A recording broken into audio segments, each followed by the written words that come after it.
सिद्धि की शादी के बाद वो ससुराल चली जाती है। पीछे रह जाती है भाभी रानी। सिद्धि के ससुराल जाते ही भाभी कहती है, अरे वाह जी वाह, सारे कपड़े मेरे। हाय रे पैंट, अरे वाह वाह, मजा आ जाएगा। अरे ये सिद्धि की अलमारी के सामने खड़े होकर क्या बड़बड़ा रही है? जाकर देख मेहमानों को विदाई की मिठाई मिली कि नहीं। अब हाँ माँ जी, क्यों नहीं, लेकिन पहले कपड़े तो बदल लूं। अब रानी आ जाती है सिद्धि के उन कपड़ों में जो वो ससुराल जाने से पहले घर छोड़ जाती है। अरे रानी, कुछ दिन रुक जाती। अरे ये तो सिद्धि बिटिया को मैंने ही दिया था, बड़ा ही फबता था उस पर, तुझ पर तो कुछ खास नहीं लग रहा। अब वो ना मेरे सारे कपड़े गीले थे तो सोचा पहन लूं। वैसे भी सिद्धि को कौन सा बिन पुराने आउटडेटेड कपड़ों को पहनना है। वैसे भी ये सूट तो मैंने तभी पहना था, वैसे खास है भी नहीं ये। हाँ ठीक है, लेकिन ना मेरी सिद्धि पर तो जमता था। सारे मेहमान चले जाते हैं और सिद्धि ससुराल से मायके पहली बार आती है। अपना घर, अपना कमरा, अपनी अलमारी। ये बोलकर जैसे ही सिद्धि अलमारी खोलती है तो सामने उसके कपड़ों की जगह कुछ और ही रखा होता है। माँ, ओ माँ, जरा कमरे में तो आना। सास और रानी वहां पहुंच जाते हैं। रानी ने पहनी होती है सिद्धि की जींस और टी शर्ट। अरे भाभी, ये क्या? ये तो मेरी बड़ी ही महंगी टी शर्ट है, इसे आपने घर में क्यों पहनी है? अरे बहुत मिलती है दीदी ये चौक की मार्केट में, 150 में। ओ भाभी प्लीज, ये एरोपोस्टल है, 2000 की एक टी शर्ट। ओह, 2000 में तो दीदी 4 साड़ी आ जाए। अब क्या बोलूं? भाभी, ये मेरी अलमारी में छोटू के कपड़े, तो मेरे कपड़े कहाँ हैं? मेरी अलमारी में? अब दीदी आपको कौन से पुराने कपड़े पहनने थे? माना भाभी, लेकिन मैं जब घर आती तो यही सब पहनती ना। अरे तुम तो बड़ी कंजूस हो दीदी।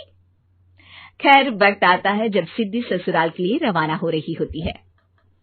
अरे रानी, अंदर से सिद्धि का गिफ्ट ले आ, लड़की पहली बार ससुराल से मायके आई है।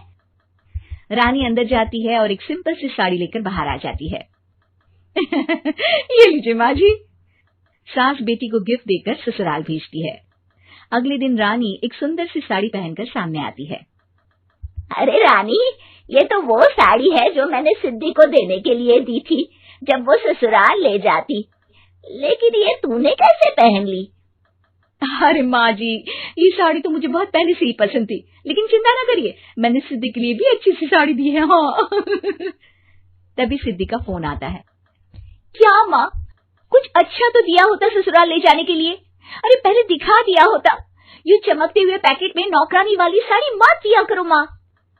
अरे बेटे, वो तेरी भाभी ने ना गलती से उससे पैकेट बदल गया। हाँ, मैं कल ही तेरे भाई के हाथ से तेरा वाला पैकेट भेज दूंगी। अरे रहने दो माँ, आई एम श्योर भाभी ने अभी वही साड़ी पहनी होगी जो तुमने मेरे लिए रखी थी। तुम तो समझ नहीं पाई उनको। खैर छोड़ो, मैं ज्यादा बोलती अच्छी नहीं लगती, रहने दो, आपको उन्हीं के साथ रहना है, फिर बात करेंगे। सास को रानी पर गुस्सा आ जाता है। वो उसके कमरे में जाती है जहाँ वो शादी का एल्बम देख रही होती है। रानी, मार्केट जाकर एक ऐसी ही साड़ी लेकर आ, कल प्रतीक जाकर सिद्धि के घर दे आएगा।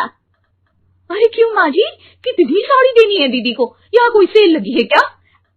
अरे चुप कर, मेरे बेटी के हिस्से की साड़ी खुद पहन ली, अब ज्यादा ज्ञान बांट रही है।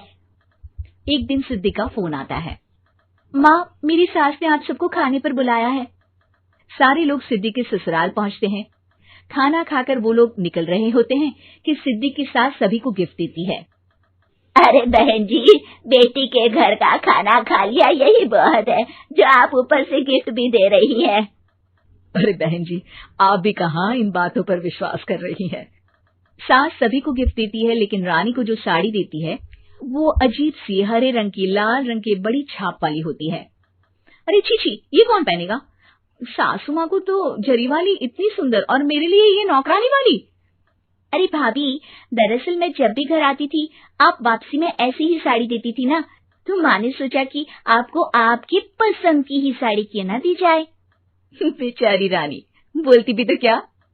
सिद्धि और सास रानी का चेहरा देखकर हंसने लगती है, तो रानी समझ जाती है कि अपने ही बिछाए जाल में वो फंस चुकी है।